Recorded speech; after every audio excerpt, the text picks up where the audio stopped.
Saya percaya hari-hari ini Tuhan sangat ingin menyatakan isi hatinya yang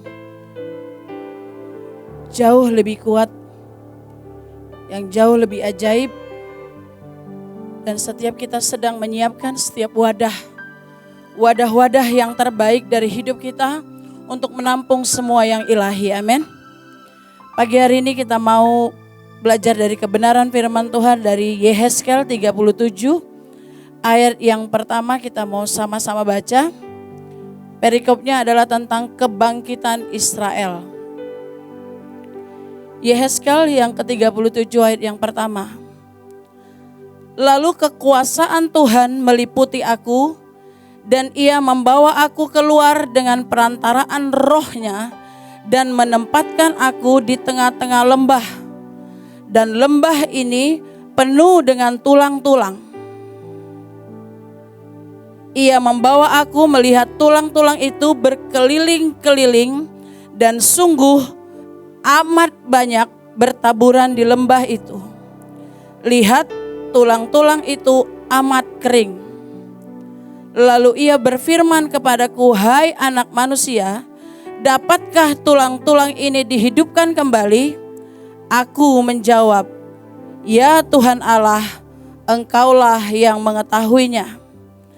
Di ayat yang pertama Bapak Ibu dikatakan begini, lalu kekuasaan Tuhan meliputi aku dan ia membawa aku keluar dengan perantaraan rohnya dan menempatkan aku di tengah-tengah lembah, dan lembah ini penuh dengan tulang-tulang. Hari itu Nabi Yehezkel mengalami sesuatu, ya. Waktu di ayat ini dikatakan meliputi aku dan ia Tuhan membawa aku keluar dengan perantaraan rohnya. Waktu saya baca ayat ini,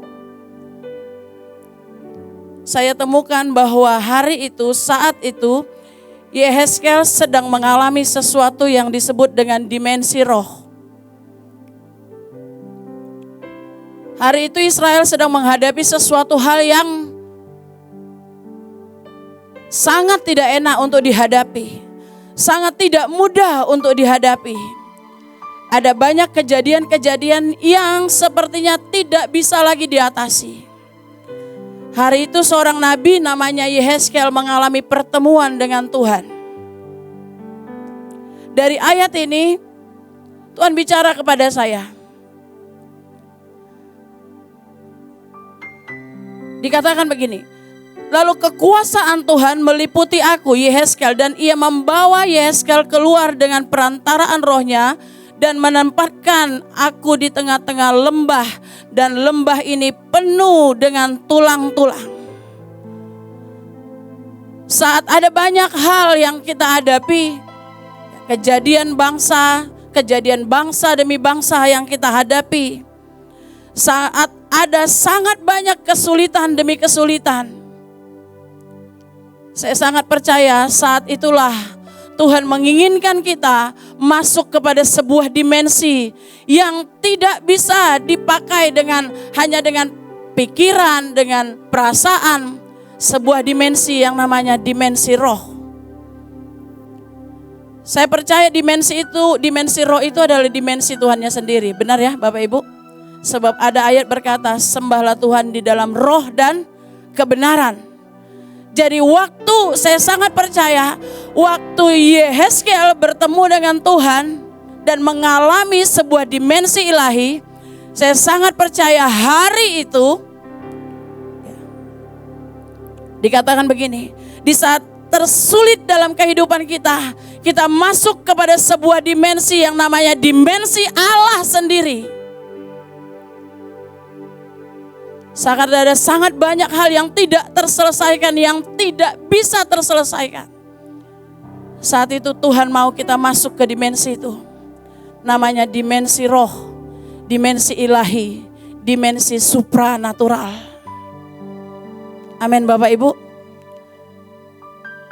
Dimensi di mana kita hanya rohnya dengan roh kita. Hanya yang ilahi yang boleh menyentuh seluruh keberadaan kita hari itu. Tidak ada intervensi perasaan, jiwa dan semuanya. Hanya roh dengan roh. Amin Bapak Ibu. Dan saat itu terjadi, Tuhan hanya mau berkata, waktu kita mengalami sebuah dimensi roh, Tuhan hanya mau berkata kepada kita bahwa Dia ingin membuktikan. Di dalam Yehezkel 37 ayat 1 sampai 14 itu, 3 kali ada ayat yang berkata untuk membuktikan bahwa Dialah Tuhan. Saya sangat bersyukur ada di pelayanan Bahtera Mahanaim yang terus membawa kita masuk kepada dimensi-dimensi ilahi. From glory to glory. Dari sebuah keajaiban menuju keajaiban yang lain.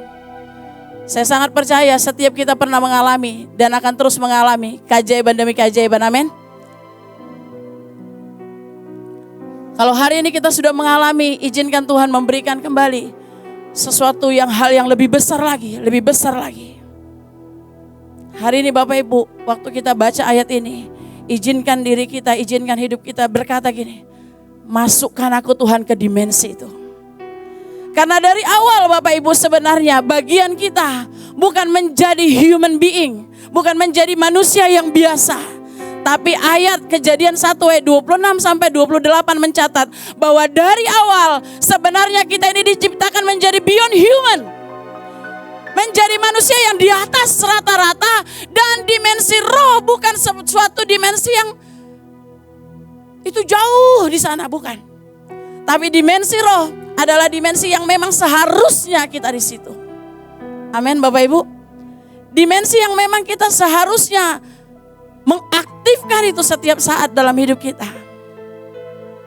Selanjutnya kita baca di dalam Yehezkel 37 ayat yang ketiga.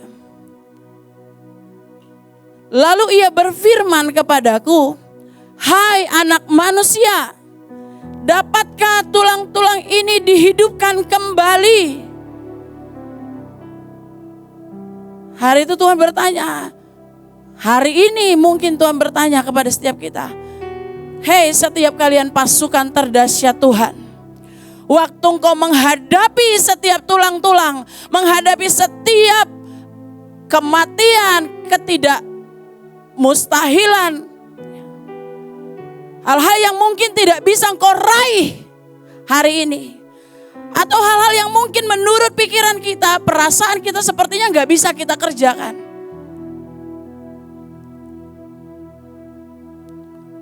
Waktu Tuhan bertanya kepada setiap kita, lihat cara Yehezkel menjawab Bapak Ibu. Dikatakan begini, hai anak manusia, dapatkah tulang-tulang ini dihidupkan kembali? Hei pasukan terdahsyat Tuhan, dapatkah Indonesia, dapatkah bangsa-bangsa ini dihidupkan kembali? Amin. Amin, puji Tuhan. Yehezkel menjawab seperti ini. Aku menjawab, ya Tuhan Allah, Engkaulah yang mengetahuinya.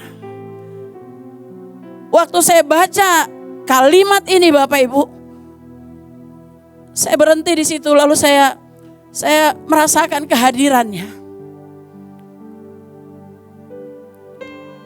Waktu ada banyak masalah dihadapkan dengan kita,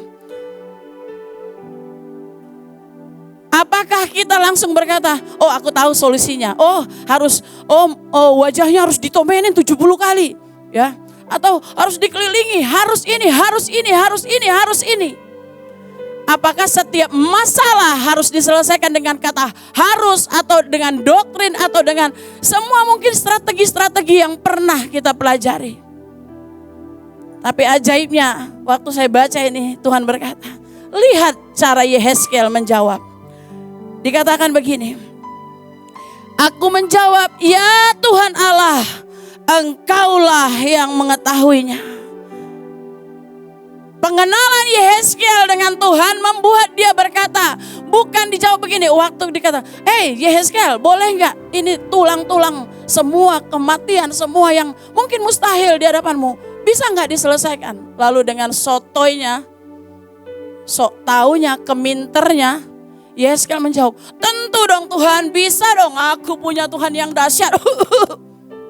Kayak batuk lagi. dengan sombongnya berkata, atau dengan semua knowledge yang dipunya, lalu menjawab, bisa Tuhan, pakai sistem ini, pakai sistem ini. Oh nanti kita akan atur begini. Tapi jawaban Yehezkiel membuat Tuhan bergerak dengan sangat ajaib. Seberapa waktu kita menghadapi masalah,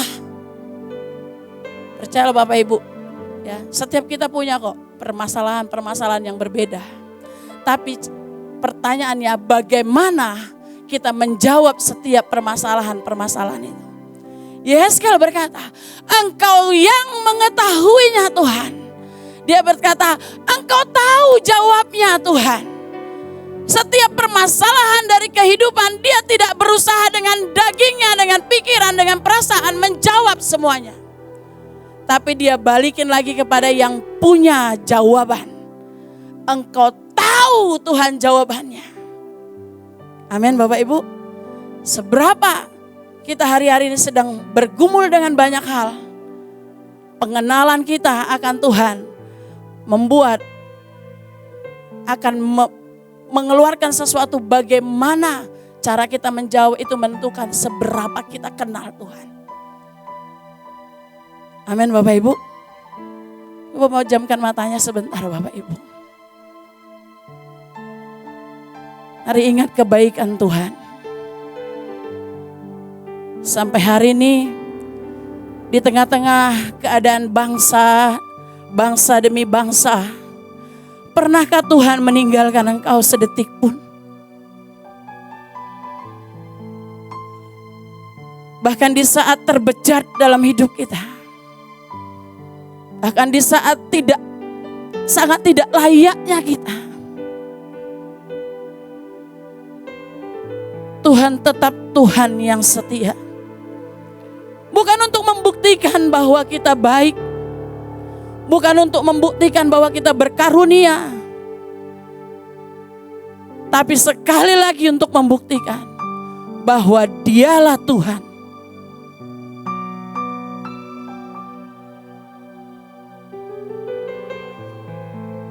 Izinkan hari-hari ke depan, mulai hari ini sampai seterusnya, sampai selamanya,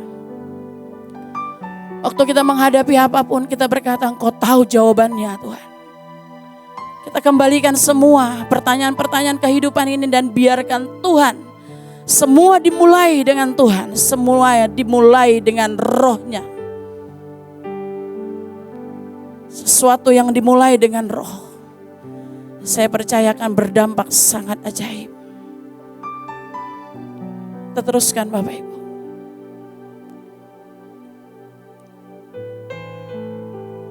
Hari itu keadaannya roh Tuhan bersaut-sautan dengan roh Yehezkiel. Yehezkiel bersaut-sautan dengan rohnya Tuhan. Ada satu frekuensi, ada satu gelombang yang dimasuki. Itulah yang namanya dimensi area supranatural. Area supranatural itu real kah Bapak Ibu? Sangat real. Sangat real. Amin Bapak Ibu. Seril kita hidup seperti ini, seperti itulah dimensi roh. Tidak mungkin kan Bapak Ibu, kita ini kan terdiri dari roh, jiwa, dan tubuh. Tidak mungkin ya, di sini duduk jiwa sama tubuhnya, terus rohnya jalan-jalan tak kemana-mana. Benar nggak? Atau ada yang lagi begitu? Enggak ya? Semua utuh ya. Amin Bapak Ibu. Di sini kita roh, jiwa, dan tubuh. Dan saya sangat percaya Tuhan mengerjakan ketiga aspek ini dengan akan sangat ajaib dalam hidup kita. Kita teruskan. Yehezkiel 37 ayat yang ke-7. Lalu aku bernubuat seperti diperintahkan kepadaku, dan segera sesudah aku bernubuat, kedengaranlah suara. Sungguh suatu suara berderak-derak dan tulang-tulang itu bertemu satu sama lain. Pengenalan kita kepada Tuhan akan membuat kita bisa mendengar komando demi komando dengan tepat, dengan jelas, dengan kuat. Amin Bapak Ibu. Mari pegang telinga kita Bapak Ibu. Biarkan hari ini dan selamanya kami akan mendengar setiap komando dari perkataan Tuhan, dari hati Tuhan, dari cara Tuhan melihat. Kami akan bisa mendengar dengan tepat, dengan kuat, dengan jelas. dan kami mengeksekusi sesuai dengan instruksinya Tuhan. Dalam nama Yesus. Amin. Ayat yang ke-8, Yehezkel 37 ayat 8. Sedang aku mengamat-amatinya, lihat urat-urat ada dan daging tumbuh padanya. Kemudian kulit menutupinya, tetapi mereka belum bernafas. Saat di sini Tuhan berkata, berhenti nak. Lalu Tuhan bicara lagi. Ada sangat banyak pasukan terdahsyat Tuhan mungkin di ibadah. Mereka berkata, kita terima hari ini pengurapan supranatural. Waktu balik ke rumah, mungkin waktu balik ke pelayanan, balik ke marketplace masing-masing. Mungkin sudah melakukan. Tuhan berkata, bernubuat. Artinya apa? Ciptakan sesuatu. Bukankah dari awal kejadian Tuhan menciptakan seluruhnya hanya dengan apa? Berfirman, berkata-kata. Amin Bapak Ibu. Bahkan di dalam Korintus dikatakan begini, ternyata iman itu menular. Ya, dikatakan di ayat itu gini, aku percaya sebab itu aku berkata-kata. Tapi di kalimat selanjutnya dikatakan, kami percaya sebab itu kami berkata-kata. Satu orang Imelda percaya, terus ngomong, aku percaya, aku percaya, aku percaya. Aku percaya, aku percaya. Satu orang mungkin mendengar, dua orang mendengar, tiga orang mendengar. Satu hari saya didatangi di Mahanaim oleh seorang pria. Pria Buddha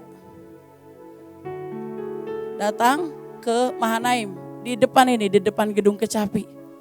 Ya. Seorang anak muda seumuran 20 apa 22 gitu. Saya bilang, dari mana tahu nomor telepon saya? Dari pasukan Bu. Terus keperluannya apa? Terus dia bilang begini, Bu, ajari saya tentang Tuhan yang kalian sembah. Loh, yang bawa kamu siapa? Sebutkan namanya. Terus kenapa enggak tanya tentang Tuhan kepada dia? Orang ini bilang begini, saya sudah minta dia, tapi dia bilang, kalau untuk menyampaikan seperti itu, saya kurang pandai bahasanya. Saya arahkan kamu kepada orang yang bagiannya di situ. Saya punya nomor telepon ibu itu, Ibu Imelda, silakan temui beliau. Lalu maka lagi jam istirahat kami ketemu di bawah parkiran. Saat ketemu dia bilang begini, saya tanya, kenapa kamu pengen ketemu saya? Dia bilang, karena saya pengen jadi pengikut Kristus. Saya bilang, wow, kenapa? Apa alasannya? Terus dia bilang begini, saya ini satu kontrakan sama teman yang ngasih nomor telepon. Setiap hari dia nyanyi, ya kan? Mujizat itu nyata, aku percaya Tuhanku ajaib.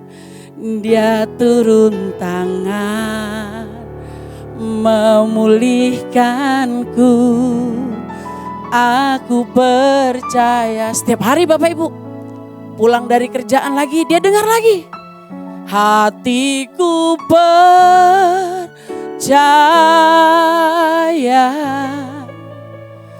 hatiku percaya. Mirip-mirip lah ya suaranya sama Kak Olvi ya. Harus pede, penuh dengan doa.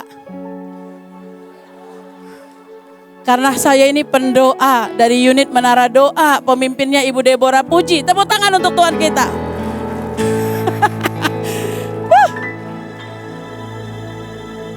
Papa saya kalau khotbah ditunggu-tunggu. Katanya bawa pampers. Saya dulu bingung, kenapa beberapa ibu-ibu kalau papa saya khotbah bawa pampers. Ternyata kalau papa saya khotbah enggak berhenti buat kita. Tapi di tengah-tengah ketertawaan itu ada keseriusan demi keseriusan yang dilepaskan. Saya anak pendeta, anak baik-baik Bapak Ibu. Satu hari mengalami pembentukan Tuhan. Dari yang orang Batak bilang jogal baut, keras kepala, dalam didikan Tuhan. Mengalami perjumpaan dengan Tuhan. Saya mau katakan satu rahasia orang Batak Bapak Ibu. Ya, kalau orang sana bilang orang Korea. Kalau sudah ngalami perjumpaan dengan Tuhan, gak bisa lepas. Tepuk tangan untuk kita semua pasukan terdahsyat Tuhan. Hari itu sepertinya waktu Yehezkiel bernubuat, sepertinya belum jadi. Benar ya? Ini Yehezkiel berkali-kali bernubuat, benar ya? Bernubuatlah. Tapi dia ke-8 dikatakan begini Bapak Ibu. Sedang aku mengamat-amatinya, lihat urat-urat ada dan daging tumbuh padanya, kemudian kulit menutupinya, tetapi mereka belum bernafas. Ada kalanya kita menerima sebuah pengurapan, sebuah janji Tuhan. Dan ke depan kita menerima yang namanya sebuah materai.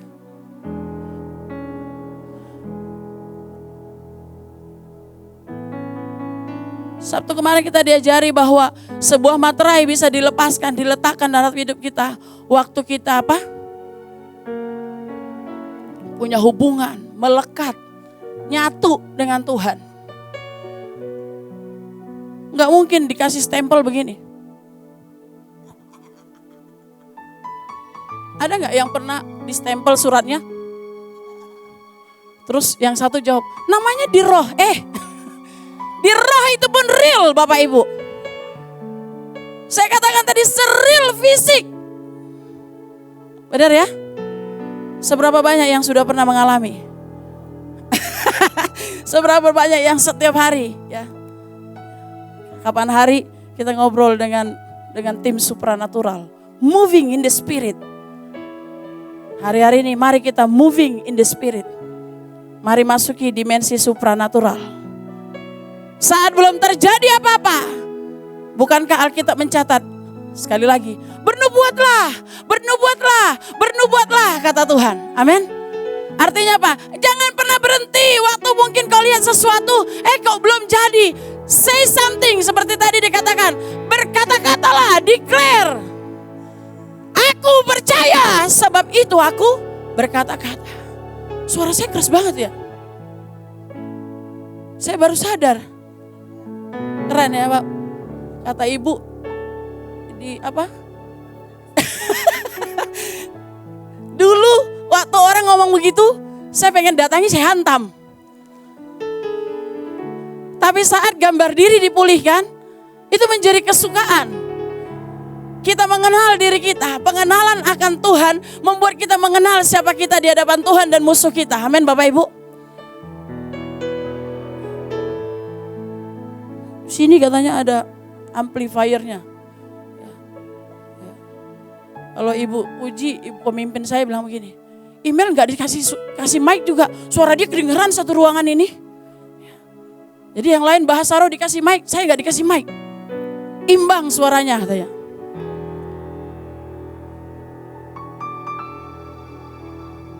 Kedengaran nggak Bapak? Ya. Saya yang tadinya langsing sekarang langsung secara dimensi ilahi. Cara kita memulihkan gambar diri adalah terus memperkatakan. Mungkin orang akan terus berkata, enggak kok, masih aja kok buat masalah, masih aja kok belum ini. Enggak apa-apa, teruslah bergerak. Teruslah bergerak. Tapi dengan apa? Instruksinya Tuhan. Amin Bapak Ibu, kita selesaikan dengan ini, ayat ini. Yeskel 37 ayat yang ke-14. Aku akan memberikan rohku ke dalammu sehingga kamu hidup kembali dan aku akan membiarkan kamu tinggal di tanahmu dan kamu akan mengetahui, apa katanya Bapak Ibu? Bahwa aku Tuhan yang mengatakannya dan membuatnya, demikianlah firman Tuhan. Yeskel 37 ayat yang pertama dimulai dengan roh. Yeskel dibawa oleh Tuhan ke dimensi yang roh. Amin Bapak Ibu. Waktu tadi ya bernubuat di daging, bernubuat di urat-urat, bernubuat. Tapi di endingnya Tuhan berkata, dia menghembuskan ruah Elohim. Roh kehidupan dilepaskan lagi. Dan itulah yang membuat menjadi sempurna segala sesuatunya. Amin Bapak Ibu. Waktu sesuatu dimulai dari roh, kita kerjakan bersama dengan roh Tuhan. Tuntas bersama dengan roh Tuhan. Kemuliaan Tuhan dinyatakan atas hidup kita. Amin Bapak Ibu. Mungkin ada yang bertanya gini, seril apa Kak? Seril apa Bu?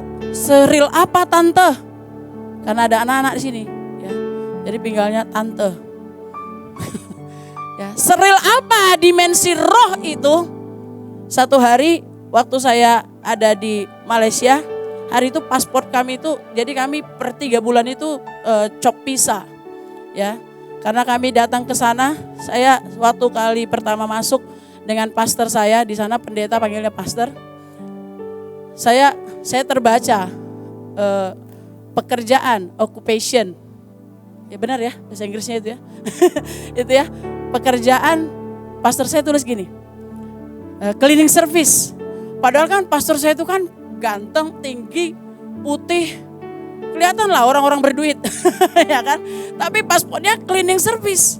Waktu kami cop paspor, saya tanya, Pastor, kok kayaknya lebih bermartabat pekerjaan saya dari pekerjaannya pastor.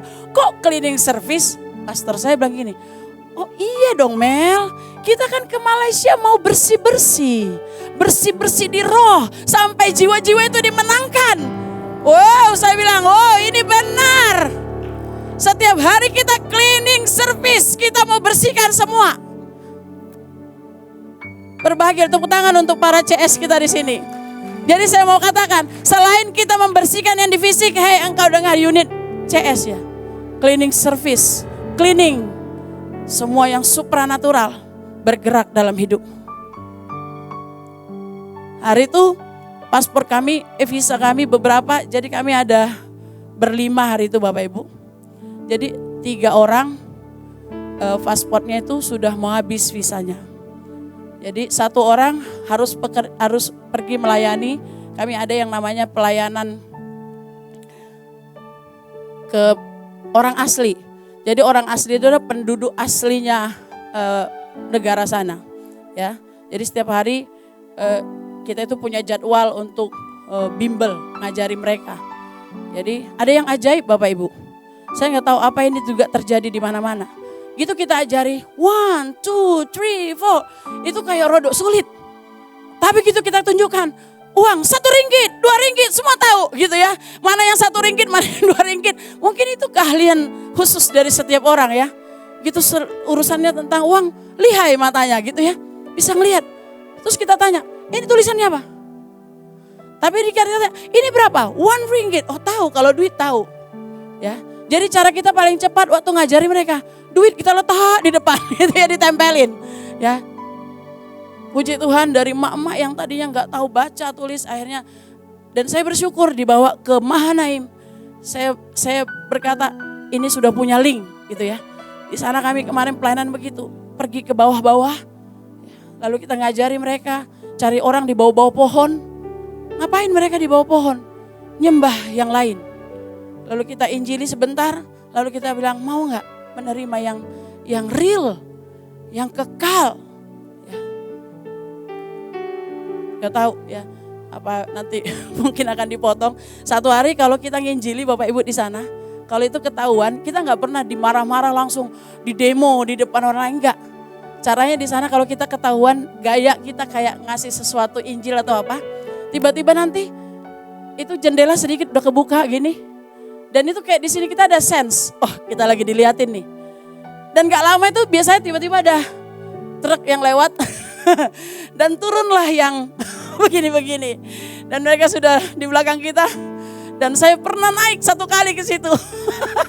Ya, saya pernah naik dengan segala cara. Akhirnya saya percaya itu namanya ilmu lobbying. Ya, ngelobi mereka, akhirnya saya diturunkan kembali. Ya, biasanya kalau udah dibawa naik nanti urusannya jadi lebih panjang. Ya, saya sangat percaya bagi kita yang terus mengabarkan Injil ada perkataan-perkataan hikmat yang Tuhan lepaskan. Amin. Ya, intinya waktu dikasih tahu mungkin jangan gagap, tenang saja dan biarkan seperti tadi. Tuhan kau tahu jawabnya. Itu banyak kali kita alami di sana. Ya. Terus satu hari visa ini mau habis. Tinggallah saya di kantor hari itu. Itu hari Sabtu dan besok itu hari Minggu. Ibadah mulai jam 7. Di tempat kami itu hari itu ada 5-7 kali ibadah satu minggu. Ya, kita melayani mereka ya. Jadi dari subuh kembali ke subuh bukan baru di Mahanaim saya alami. Jadi DNA itu sudah ada dari dulu ya. Saya sangat percaya kalau ke depan Tuhan membawa kita ke sebuah area yang kita mungkin melayani pekerjaan. Saya percaya Tuhan sudah mempersiapkan kita lama sebelumnya. Amin Bapak Ibu. Ya, tinggal mengaktifkan DNA itu. Lalu satu hari siang menjelang sore, pastor saya datang ke kantor lalu dia bilang begini, "Mel, ternyata tinggal kamu ya di kantor ini." "Iya, pastor." "Ya Tuhan, how can be? Bagaimana ini, Mel?" Tanya. "Apa, pastor?" "Us, pastor saya kasih file." Katanya, "Ini harus dimasukkan ke warta, Mel. Kamu sendirian mengerjakan apa bisa?" Saya bilang, "I do my best." Saya kerjakan, pastor. Saya terlatih sama papa saya, sama orang tua saya.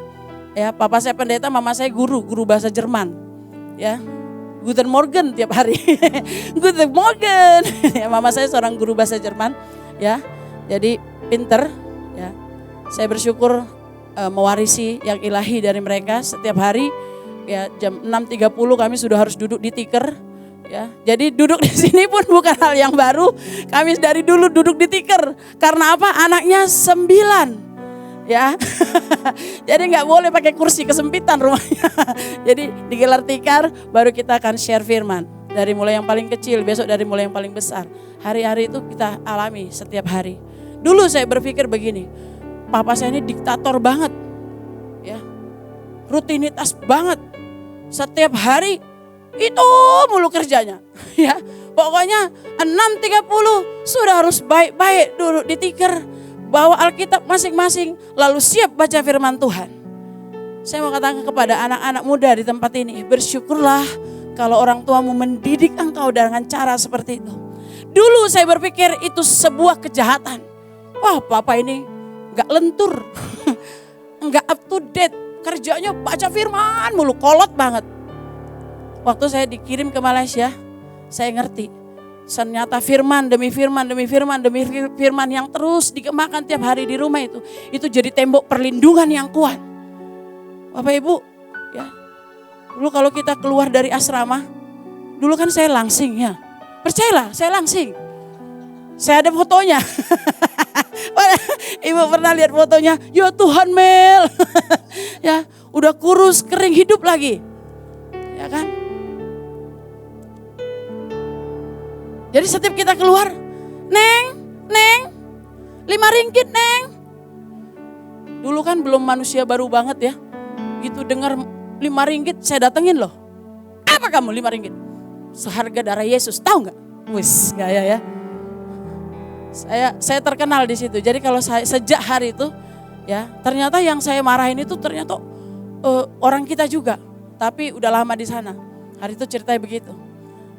Jadi setiap kali keluar pasti neng, itu udah hal yang lazim di sana. Tapi hari itu saya negur satu orang, dan sejak hari itu setiap kali saya keluar, jangan diganggu. Bodyguardnya turun, bodyguard jangan. Setiap kali saya keluar gitu, karisma ilahi keluar. Gak ada yang boleh bilang neng sama orang Indonesia, saya datengin. Ya, itu masih campur antara manusia marah sama ini dan akhirnya ngalami proses Tuhan. Lalu warta ini harus dikerjakan. Filenya segini Bapak Ibu. Ya, saya dengan segala ini saya bilang bagaimana ya menyelesaikan. Saya duduk di komputer, lalu saya letakkan filenya di sini Bapak Ibu. Saya letakkan file di sini, lalu saya mulai begini. Terus saya berpikir, aduh ini banyak banget ya. Kayaknya mumet nih kepala mau ngerjainnya. Sampai akhirnya Bapak Ibu, saya nggak ngerjakan apa-apa. Sampai saya lihat jam hari itu, saya ingat banget karena ini pengalaman supranatural saya dengan Tuhan. Ya, saya ingat itu jam 10-an lebih. Saya baru mau mulai, lalu saya duduk, saya bilang, file ini terlalu banyak untuk dikerjakan, bagaimana caranya ya? Saya itu punya lagu, hari itu lagu kesukaan. Ya. Hallelujah, hallelujah,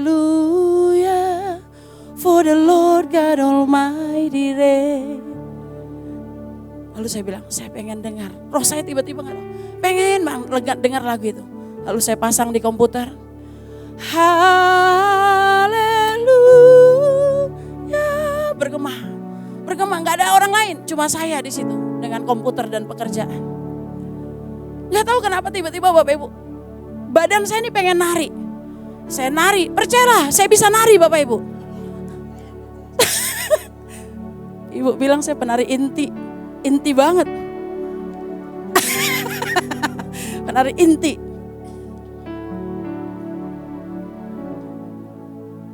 Lalu Bapak Ibu, pekerjaan ini sangat banyak. Saya hanya bilang, saya hanya mau pengen nyembah Tuhan. Oh, holy, holy, saya nari aja. Ayo, saya nggak tahu mau ngapain. Karena di otak saya, ini saya kerjakan nggak akan kelar. Ditambah saya udah capek seharian pelayanan. Fisik saya hari itu udah capek banget. Tapi saya mau teriak, nggak tahu mau teriak ke siapa. Dan saya sudah mengiyakan. Papa saya selalu bilang, kalau ada orang minta tolong sama kamu, jangan selalu katakan, oh nggak bisa, oh nggak ada. 2 kali orang minta tolong sama kamu, 3 kali orang minta tolong sama kamu, dan kamu jawabannya tidak bisa, tidak ada. Percayalah, kesekian kalinya orang gak akan minta tolong sama kamu. Kalau hari ini kamu rasa dimanfaatkan Bapak Ibu, saya berkata, karena kamu berguna, makanya kamu dimanfaatkan. Tepuk tangan untuk diri sendiri dulu. Cara mengapa ngusir deception ya Bu ya. Tipuan itu begitu. Little to me. Caranya, oh aku dimanfaatkan karena aku bermanfaat. Kalau aku udah gak bermanfaat, kalau aku sudah tidak bermanfaat, maka aku tidak akan dipakai, gak dimanfaatin lagi. Sesimpel itu sih sebenarnya. Untuk menghalau deception, tipuan-tipuan. Hari ini kita masih berjuang gak di situ? Tetap akan terus berjuang. Tapi janji Tuhan kita pemenang, bahkan lebih dari pemenang. Seperti baju saya, bagus ya? Siapa nih yang buat batiknya? Asik. Ya. Kita raja walinya Tuhan. Amin. Terbang tinggi. Bapak Ibu tahu yang terjadi? Saya nyembah. Antara sadar gak sadar, tapi yang saya tahu saya telungkup begini. Kalau kita ngomong gaya kerup, ya kan? Telungkup. Bapak Ibu, ini yang terjadi. Makanya saya katakan dunia supranatural itu, dimensi supranatural itu real banget Bapak Ibu. Hari itu tiba-tiba Bapak Ibu, jam 2 lebih itu saya kebangun. Pas kebangun saya rasakan hadirat yang kuat. Lalu saya tiba-tiba ingat, ya Tuhan udah jam 2 lebih, warta belum dikerjakan. Oh Tuhan, saya hanya teriak begitu, enggak panik, tapi saya hanya, oh Tuhan. Lalu saya duduk di kursi komputer. Bapak Ibu tahu apa yang terjadi? Ya, silahkan pilih percaya atau enggak. Tapi saya berkata, pilihlah percaya karena yang ilahi itu benar-benar real Bapak Ibu. Percaya kepada Tuhan. File yang tadi di sini Bapak Ibu masih acak-adul. Ya, pindah ke sini. Sudah berubah Bapak Ibu. 1, 2, 3, 4. Bapak Ibu tahu apa yang ada isinya di sini? Semua sudah pindah ke komputer dan membentuk sebuah warta. Bagian saya cuma print, lalu masukin ke fotokopi, kami punya mesin fotokopi, masukkan ke mesinnya, lalu keluarkanlah seberapa banyak yang kau mau. Tepuk tangan untuk Tuhan kita. Waktu kejadian itu terjadi saya bingung. Setan mana yang nolong? Karena hari itu saya gak pernah diajari tentang pelayanan malaikat. Saya hanya tahu piring emas. Hari itu ada dongeng kan, piring emas, timun emas. Apa ada orang timun emas datang? Otak saya mulai berpikir. Gak pernah terjawab Bapak Ibu. Sampai satu hari saya ingat banget, saya duduk di situ. Ya, di depan ibu yang pakai talit itu, di situ saya duduk. Hari itu ibu khotbah di sini. Tentang pertama kali ibu khotbah tentang pelayanan malaikat. Waktu khotbah itu disampaikan, roh saya, badan saya, tiba-tiba ingatan saya muncul. Kembali lagi, Imelda, itulah yang pernah engkau alami. Bahwa itu bukan setan, itu bukan timun emas. Itu benar-benar yang ilahi. Bapak Ibu, sekian tahun pertanyaan itu ada di hati saya. Siapa yang hari itu nolong saya? Enggak pernah terjawab. Enggak ada yang bisa jawab juga. Waktu saya cerita sama pastor saya, antara bingung, antara ini, enggak terjawab juga. Tapi hari itu, ibu khotbah di sini. Ada yang namanya pelayanan malaikat. Tuh roh saya tiba-tiba, yes. Itu dia jawaban nih yang pernah saya tanya sekian waktu. Apakah pelayanan atau dimensi roh, dimensi supranatural itu nyata? Nyata. Senyata itu Bapak Ibu. Izinkan kita, setiap kita, rule the world. Waktu kita memimpin dunia, nggak bisa hanya dengan apa? Fisik dan pengetahuan kita yang sangat terbatas ini. Masuklah ke dimensi Allah, dimensi yang tidak terbatas. Amin Bapak Ibu. Area yang limitless, nggak ada batasannya. Seberapa kita menginginkan, merindukan itu, maka itu jadi atas hidup kita.